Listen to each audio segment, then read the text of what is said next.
Hi guys! So bali yung araw na 'to is nagpunta nga pala kami ng Delhi kasi nga meron kaming business meeting. Oh, 'di ba?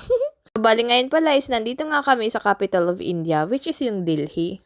And it's my first time nga na magpunta rito. At alam niyo ba guys, unang apa ko pa lang dito is I fall in love with the city. O kasi yung tao na gustong-gusto ko talaga yung city life. Tapos I fall in love with this baby boy nga. Ayan, super bait talaga ng batang ite. Ayan, gustong-gusto nga niya sa akin.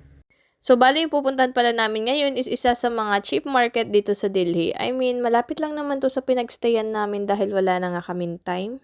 Tapos, ayan, hawak-hawak ko nga yung baby boy ko kasi baka mamaya mawala nga siya. O, ba diba? Super bait talaga ng batang ite at gustong-gusto ko nga siya.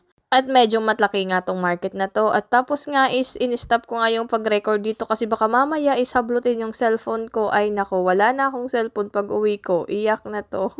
So medyo natatakot nga pala ako dito dahil city nga siya, so siyempre hindi natin kilala kung ano yung lugar na 'to. At alam niyo ba guys, kahit gabing-gabi na nga pala is super init talaga rito, super sakit sa balat.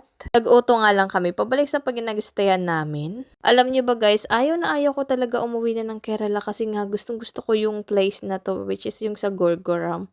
Para sa akin is parang Pilipinas siya. Ewan ko lang sa ibang side ng Delhi ha, pero ito lang kasi yung naapakan ko. As you can see is parang katulad lang siya ng Metro Manila, ganon. Hindi ko talaga akalain na mukhang India siya. Ngayon nga pala is nakarating na nga kami rito sa pinagstayan namin at nag-aantay na nga lang kami ng oras pabalik doon sa airport. Siyempre, papakita ko din yung labas kung saan kami nagstay. So, ayan nga, ganito nga pala yung pinagstayan namin. Ayan, super ganda nga pala rito. At gustong-gusto ko nga din yung place na 'to. If ever yumaman ako, ay naku, ito yung gusto kong place. At napakaganda nga ng villa na 'to kasi gustong-gusto ko nga talaga siya. At napakaganda pala ng place na 'to kasi executive villa nga siya.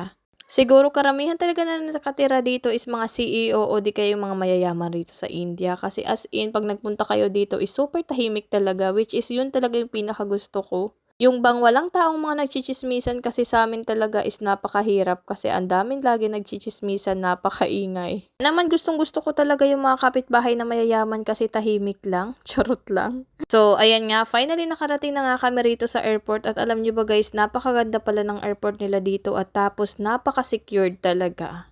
At yun pala yung pinakauna kong napansin dito sa India, yung mga airport nila is secured na secured talaga. Parang meron silang mga police or army ba yun? Basta yun na yun. So, ayan nga, after ng 3 hours na biyahe nga namin is finally nakarating na nga kami rito sa airport namin. So, bali ganito nga pala yung itsura ng airport namin. At ayan na nga yung Indianang Pinay New Hagarda Versosa na nga. So, bali, yung oras na to is 8:30 na at 3 oras nga lang yung tulog ko. So, bali ngayon pala, isupunta na nga pala kami ng baggage claim dahil nga meron kaming konting pinamili doon sa Delhi. At ayan guys, kung makikita nyo, super ganda talaga ng airport nila dito. As in, parang super linis talaga siya at parang sosyalin talaga yung mga airport nila dito. Yun talaga yung una kong napansin. At ayan nga pala yung outfit ko for today. So, bali gusto ko nga pala yung comfy lang ako habang nagta-travel nga kami. So, ayan nga, inaantay na nga lang namin dumating yung asawa ko kaya naman yung biyanan ko is todo tawag na nga kung asan na sila. Tapos ito naman ako, iniisip ko kung kailan talaga ako babalik ng Delhi kasi nga gustong-gusto ko talaga yung lugar na yun na pinuntahan namin. At feeling ko ngayong pagstay namin ng 1 day doon is not enough. At pagkarating nga namin malapit sa bahay namin, ayan, bumuhos yung napakalakas ng ulan. So, bali rito pala sa amin, pag pumatak na ng may katapusan is maulan na talaga.